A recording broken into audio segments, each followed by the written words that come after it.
and the desperate owners who've lost pets being preyed on by fraudsters who claim to have found them.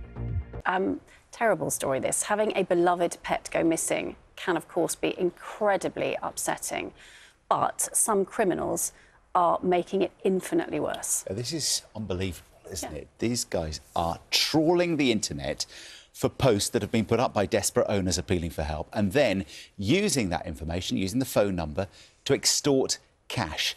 Dan O'Donoghue led the BBC North West investigation. Here it is. I'll tie the dog up soon. I want £300 bank transfer. Once you've got the dog, I want another £200. A menacing voice at the end of a phone. A blackmailer demanding payment for a lost pet. It's one of hundreds of calls made to innocent pet owners in the last 2 years, leaving many people distraught and scared. No police involved. Any police involvement, mate, if I get my money, you'll get your dog tonight. Simple.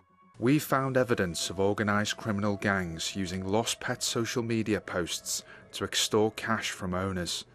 It's something Linda Tong from Tildesley had first-hand experience of. I got a phone call from this guy who said that he had Lulu. He'd found Lulu, and I believed him because he was describing her as nervous, which she is, and shy. And I thought, it's the phone call that I've been waiting for, that I was going to get her back. Linda's dog Lulu went missing last year, and after searching to no avail, Linda posted a plea on social media. It's then that the phone calls started. And he started talking about money, how much money I should pay. I think he mentioned 2,000, then he came down to 1,000. And I said, I'm going to ring the police. He said, if you ring the police, you'll never see Lulu again. It was the worst feeling in the world, it really was. It's the worst thing that's ever happened to me. I mean, she's my baby. Linda is just one of hundreds of people who have been threatened and blackmailed to hand over money for their lost pet. If you can pay me £1,000, you can pay me £2 or £1 another £1,000. If you want the dog, you pay me another £1,000, I'll shoot your dog, you've got my details. Detective Inspector Amanda Sykes is leading a Cumbria police investigation into social media pet scams. We've identified over 200 victims, and that is countrywide. Whether we've identified absolutely everybody that's been offended against by this group of people, I'm not at all sure as it stands at this moment in time, but we've done everything that we can to try and establish all of the victims in this case. Emma Taylor from Wigan has been left so scared that she doesn't want to show her face on camera. After her cat Ziggy went missing, she received a threatening call. He said, listen, and his voice was getting more and more aggressive. He said, this is the way it's be. If you don't pay me £500, your cat's gone.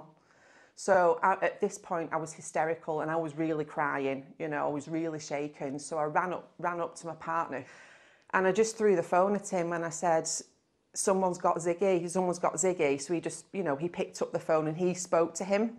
The things that he was saying, my partner then realised he was reading off the posters. Emma gave a statement to Cumbria Police, and this led to the arrest of Brandon Woolveridge, who was convicted of 9 counts of blackmail and 1 count of theft and jailed for 44 months.